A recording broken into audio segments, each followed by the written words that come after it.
alerting the police every single day.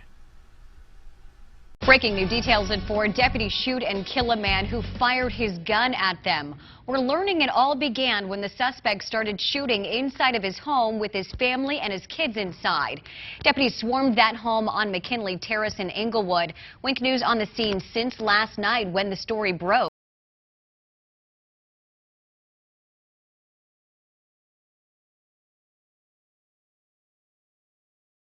More than 19 hours after dispatchers received the 911 call reporting the situation here, we still have forensics investigators and Charlotte County deputies here on scene walking in and out of the home trying to piece together what happened before 2 deputies fired their weapons, killing a man outside of his home.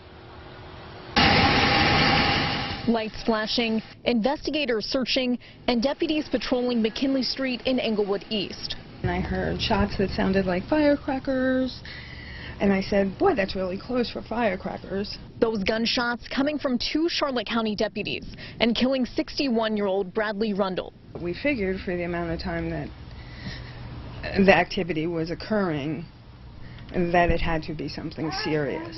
Neighbor Joy Hall says the commotion started around 9 Monday night when she received a knock at her door. We were just sitting watching TV, and all of a sudden he was pounding on our door and screaming that he was being shot at. Hall says the frantic visitor was Rundle's relative, who described Rundle to dispatchers as intoxicated and told them he fired gunshots inside the home with children present. I know I said there were shots fired, so they put it on a priority, but they were here just immediately. Deputies say Rundle did not cooperate on scene and refused to drop his weapon, firing 1 round of ammunition toward deputies before 2 deputies returned fire, fatally shooting Rundle. I heard a bunch of commotion. Investigators are working with the family to piece together what happened in the moments before the shooting. It's just sad that it hit so close to home. Now, the 2 deputies who fired the gunshots, they're on paid administrative leave as investigators try to figure out what happened leading up to that fatal shooting. Live in Englewood East, Erica Jackson, Wink News Now. The Wink News app is keeping you posted with every new development in this story. We sent an alert this afternoon when investigators revealed the name of the man shot and killed by deputies. You can download the Wink News app to get breaking news in your community sent right to your cell phone.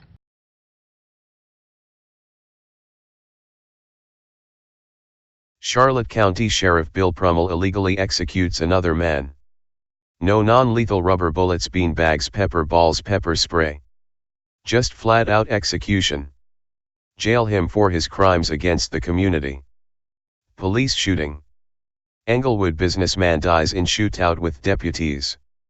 Deputies unnamed, citing Mossy's Law. By Elaine Allen Emrich.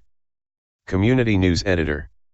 Englewood Tuesday morning, Charlotte County Sheriff's forensics technicians quietly photographed bullet holes that peppered the front of a McKinley Terrace home in Englewood.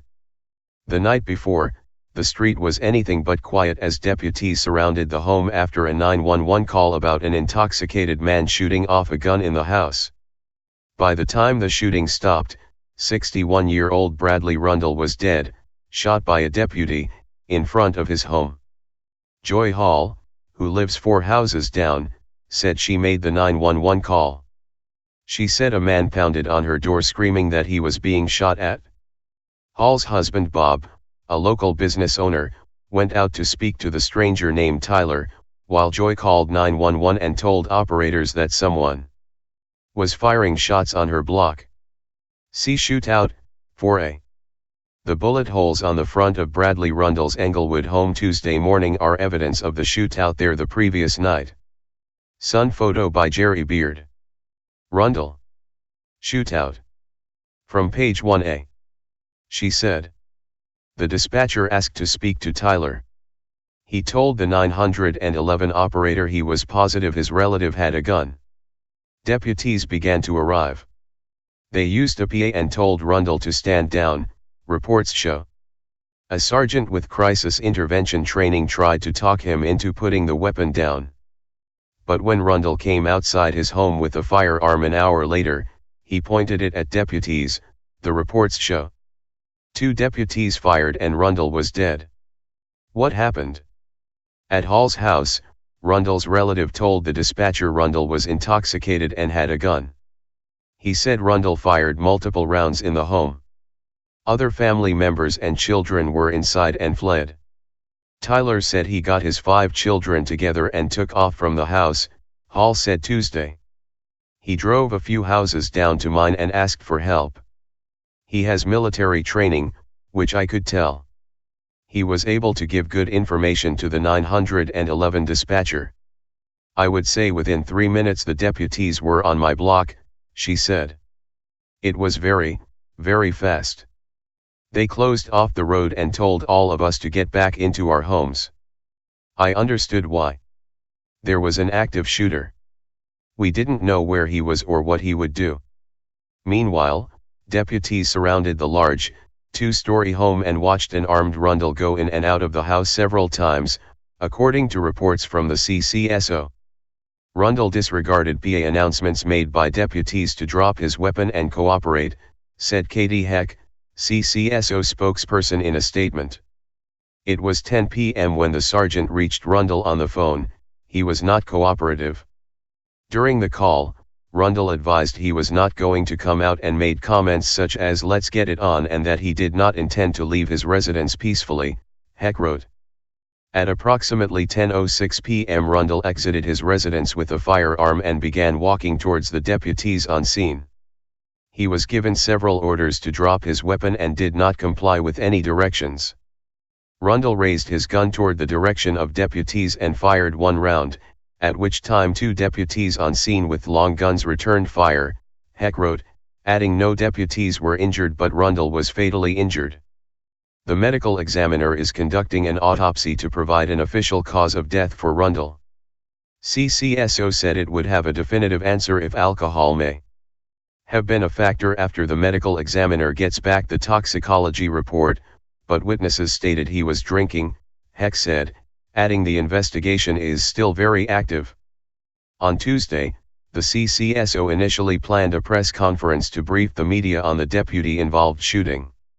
However, the administration cancelled the briefing and opted to release a statement with some details surrounding the incident.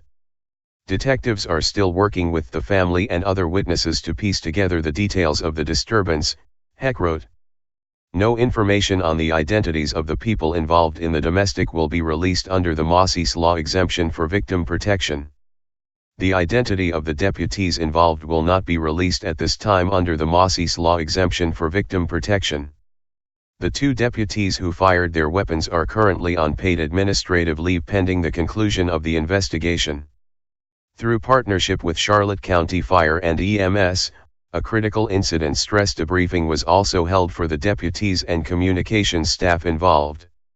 Currently we are not releasing the names of the deputies as part of our practice to give them some time to decompress, Heck said in an email to The Sun. On a Facebook page, Bradley Rundle said he was a small business owner and a Navy veteran. He's pictured in a precision plumbing and leak detection work shirt. A call to that business Tuesday went to voicemail with a recording of a man named Bradley asking to leave a message. Joy Hall said she knows Bradley, but not very well. Other neighbors said the same Tuesday.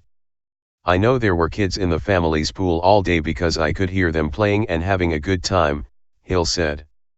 They seemed to be having a family reunion. The family member who pounded on my door was from Texas. I had never met him before. He has 5 kids. It's a shame that they all had to be subjected to this tragedy. I feel bad for the entire family. Hall said despite the horrific incident, she has high praise for the Charlotte County Sheriff's Office.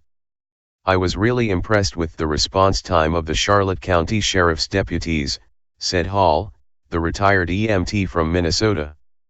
Heck said deputies responded within 4 minutes and 8 seconds of the first 911 call. Email, eallen@sun-herald.com. Hey Charlotte County, this is Charlotte County Cop Watch. I am using any video here with under fair use if you have criticism, reporting, teaching, etc. And please donate. I do not make money from YouTube, and there are different ways to donate in the video links. Thanks.